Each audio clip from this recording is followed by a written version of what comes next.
السلام علیکم دوستانو، شیردل تخنیکی معلوماتی چینل ته ښه راغلاست. الله تعالی دې وکړي د صحت او عافیت جامه پتن ولرئ. زموږ د نن ورځې ټاپک او موضوع دا د ایچ پی او کیلو واټ په رابطه باندې ده. دوستانو زه غواړم په دې رابطه ستاسو سره مختصر او عمومي معلومات شریک کړم. نو دوستانو دا ویډیو مه مس کوئ، تر اخره پورې وګورئ تر څو د ایچ پی او کیلو واټ د مهمو معلومات څخه ځانونه برخمن کړئ. نو دوستانو راځو ټاپک او موضوع ته. د ایچ پی فل فرم عبارت دی د هاور پاور څخه او د کیلو واټ فل فرم عبارت دی د پاور چې مساوي کیږي د یونټ سره. ایچ پی د برېښنا مصرف ته ویل کیږي او واټ دوستانو هم د برېښنا مصرف ته ویل کیږي چې پی منټه د دې څومره مصرف کیږي دې ته دوستانو واټ ویل کیږي. نو کله چې واټ 1000 واټه ته ورسیږي نو بیا دې ته کیلو واټ ویل کیږي او 1 کیلو واټ د برېښنا مصرف چې دی دوستانو دا مساوي کیږي د برېښنا د 1 یونټ مصرف سره.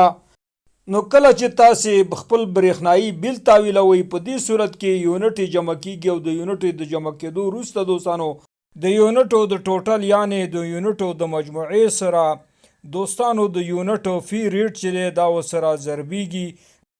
نو ستاسې د ټوټل مصرف شوي یونټ مصرف تاسې ته په لاس راځي. نو کله چې تاسې ته د ټوټل مصرف شوي یونټو مجموعه په لاس راغله نو بیا تاسې د دغه ټوټل شوي مصرف بیل چې دی دوستانو دا تاویلوئ.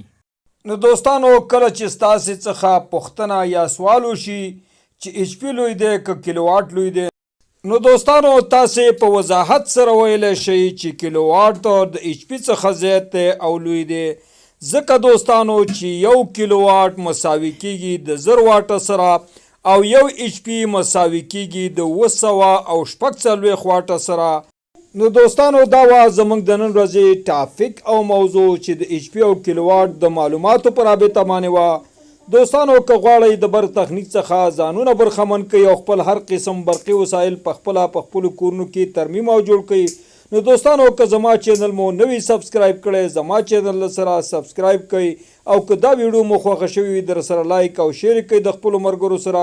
دوستانو ستاسې د توجه او لیدو څخه یو نړۍ مننه. السلام علیکم.